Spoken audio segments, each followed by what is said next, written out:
في ناس كتير لما بتيجي تحجز الفنادق ما بتبقاش فاهمة الفرق ما بين الفنادق التلات نجوم والأربع نجوم وفنادق الخمس نجوم، وإيه الفرق ما بين كل الفنادق دي. أنا أحمد عز، منشئ محتوى سفر وريفيو هوتيل، والنهاردة هقول لك على كل المعلومات اللي أنت ممكن تحتاجها عن الفنادق. في البداية كده هناخدهم واحدة واحدة، ابتداء من الفنادق الخمس نجوم. طب فنادق الخمس نجوم هي جاية من اسمها كده، هي فنادق خمس نجوم. هتلاقي الأساس فيها فاخر، هتلاقي كل حاجة فيها اول انكلوزيف، مش محتاج ان انت تدفع حاجه اكسترا تشارج. ولكن في بعض الفنادق الخمس نجوم بتبقى فيها بعض الحاجات اكسترا تشارج، عشان بس اكون صريح معاك. لكن الفنادق العاليه، الفنادق اللي تشين، اللي شبه شتايجن، شبه ريكسوس، شبه الفور سيزون، كل حاجه فيها بتبقى اول انكلوزيف، وانت بتبقى مش محتاج ان انت تقوم تجيب حاجه لنفسك. ان في النوعيه من الفنادق دي بيبقى عيب شويه ان جيست عندي دافع مبالغ ضخمه جدا ويقوم يجيب حاجه لنفسه. بيحاولوا ان هم يقدموا افضل خدمه، بتلاقي كل حاجه في المكان هاي كلاس، الفيو بتاع الغرف بيبقى كله، وتصميم المكان بيبقى كله تحفه. دي كده الفنادق اللي تشين. في فنادق برضك هي ليفل خمس نجوم لكن بتبقى اقل شويه، تبقى فنادق خمس نجوم ولكن ما بتقدمش نفس الخدمه، نفس المواصفات اللي بتبقى في الفنادق اللي تشين. ومحدش يقول فنادق سبع نجوم، مفيش حاجه اسمها فنادق سبع نجوم.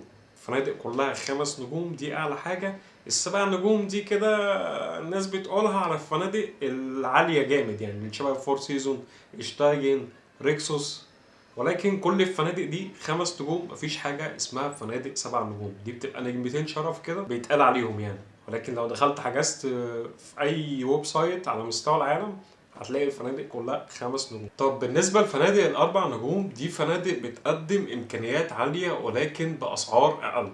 ان الفندق اربع نجوم فدي كده حاجه بتعيب الفندق. لا، انا ممكن اصدمك اقول لك ان في فنادق اربع نجوم في مصر، الفنادق دي اسعارها اغلى 100 مره من الفنادق الخمس نجوم. مثال بسيط، فندق العلمين اللي في مراسي ده فندق اربع نجوم، ولكن سعر الغرفه بتاعته كان بيعدي ال 45,000 جنيه بيد اند بريكفاست. انت بتاخد مع الغرفه الفطار بس، ولكن اي حاجه تانية حتى لو ازازه ميه بتبقى اكسترا تشارج. في فئه فنادق اربع نجوم ممكن اقول لك ان اسعارها اعلى من الفنادق الخمس نجوم. طب ايه اللي بيخلي الفنادق دي اسعارها عاليه؟ ليفل استثمار. في فنادق بتحب تستثمر في الاربع نجوم زي فنادق سرايز. فنادق سرايز ممكن تلاقي فندق شبه مراكي في الغردقه، ده فندق اربع نجوم ولكن سعره حاليا عالي جدا، وبيقدم ليفل اربع نجوم. انت ممكن تحس نفسك ان انت في فندق خمس نجوم، انت مش حاسس الفرق ما بين الفندق الخمسه والفندق الاربعه.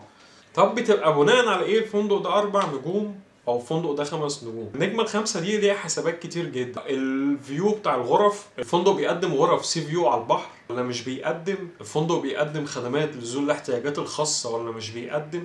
زي الدرج اللي انت بتلاقيه بتاع السلم ده بيبقى خاص بذوي الاحتياجات الخاصه. الفندق بيقدم حمامات لذوي الاحتياجات الخاصه ولا مش بيقدم؟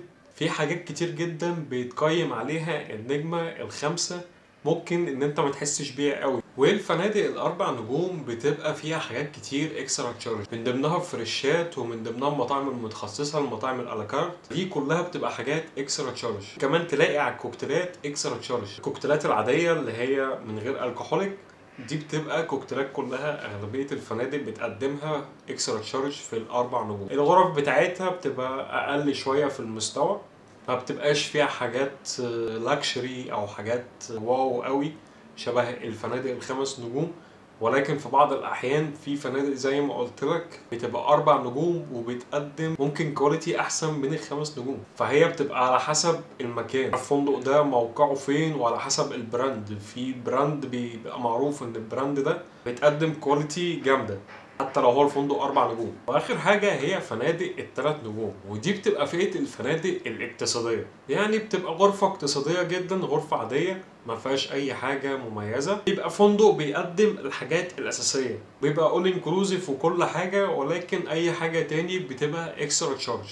فدي بتبقى فئة الفنادق الاقتصادية اللي انت مش عايز تدفع فيها فلوس كتير، انت عايز تقضي يومين وفي نفس الوقت انت مش شاغل بالك بقى باللاكشري، او انت بتبقى عايز تقضي يومين وخلاص، لا فارق معاك الغرفة ان هي تكون لاكشري، ولا بيبقى فارق معاك ان الفندق بيقدم كواليتي واو. وكمان الخدمة في اغلبية الفنادق دي بتبقى هيلب يور سيلف، يعني انت اللي بتخدم نفسك بنفسك. الفنادق دي انت بتختارها بناء على رغبتك انت. ناس بتبقى حابه الحياه اللكشري، الفنادق اللكشري بتبقى عايزه كل حاجه 5 نجوم. في ناس لا، انا ممكن اخد ليفل اقل شويه، ممكن اخد ليفل ال4 نجوم. في ناس تانية تقول لك لا انا عايز حاجه اقتصاديه، انا جاي اقضي يومين ومروح اتكل على الله، فعايز استمتع بوقتي وفي نفس الوقت ما اصرفش كتير. وفي اقل ليفل بيبقى موجود، وده بيبقى ليفل الغرف الفندقيه. ايه هي الغرف الفندقيه؟ ده بيبقى مكان كده بيديك غرفه كأنك قاعد في فندق.